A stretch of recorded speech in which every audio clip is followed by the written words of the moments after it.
my God, reading this Edward Snowden book is making me so miss the internet of the 90s. Just like, he explained it really well. It's like, it was civil, and in part it was civil because of the high bar for entry. The only people who were on the internet were the people who really wanted to be on the internet and could afford it, obviously. But just the time before, it was all trying to sell you something. It was all the government spying on you. Oh, what an age. I miss it so much, dude. Not to say that the internet doesn't have its nice areas now. It's just that the whole internet was so nice then. And now it's most of the internet is just, you guys know what the internet is. Then again, maybe that's all nostalgia, and the internet back then was just as bad as it is now. All I know is that I feel like there were a lot more websites to go to back then. Now I go to like 3 websites and I can't even think of where else I would go. Maybe my just curiosity has dwindled too. It's so weird. I feel like you kind of crystallize your thoughts as an adult, and that's advantageous because then you can do things more quickly and smoothly, but you also learn new things much less.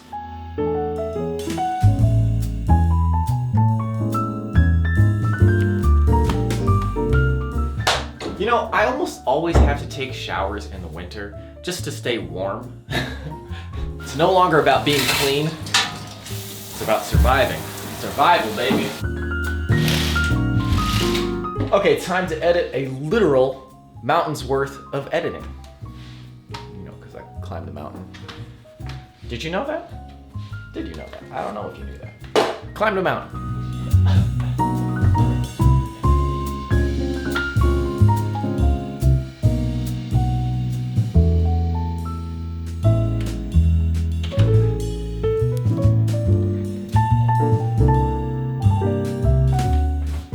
Okay, let's get back to work. Let me show you something. I don't believe I've mentioned it yet, but I'm going to be putting some of the Japan vlogs on the Adventure Archive channel, specifically the ones that were hiking or more like Adventure Archives related. I did an intro today.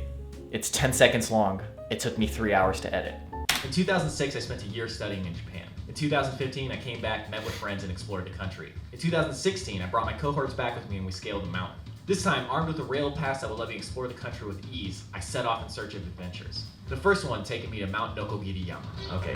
The reason that took me 3 hours is because I had to look for all of that footage.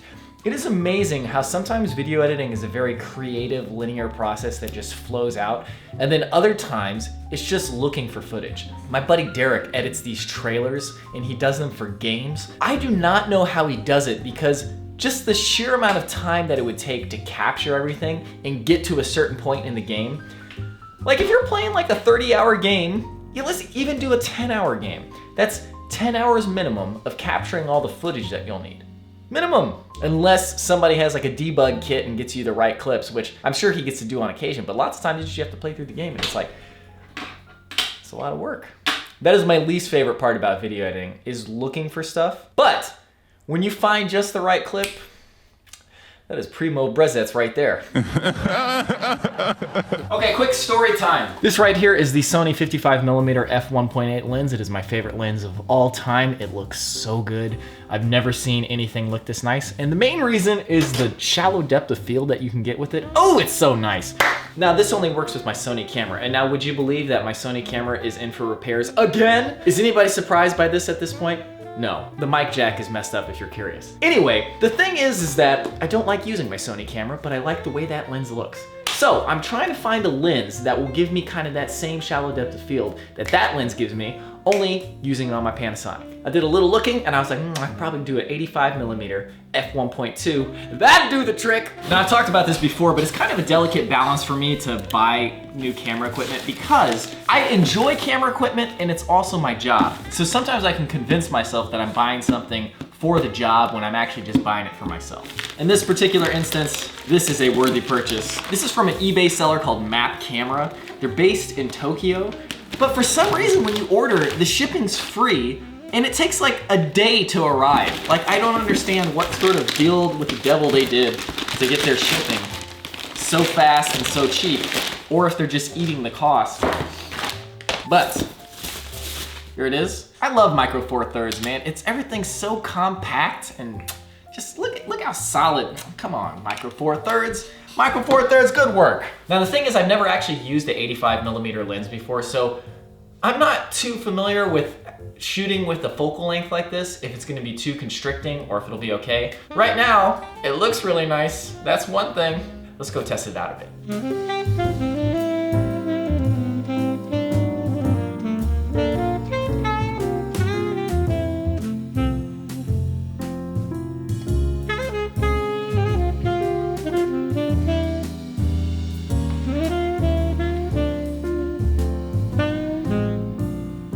Well, I can see why they use this as a portrait lens though. It does make the face look really like, highlights it really well. I don't know how the autofocus is handling this, but I can't focus manually because the camera's too far away. Anyways, very exciting. Oh yes, you know, do the Jeff Goldblum, yes.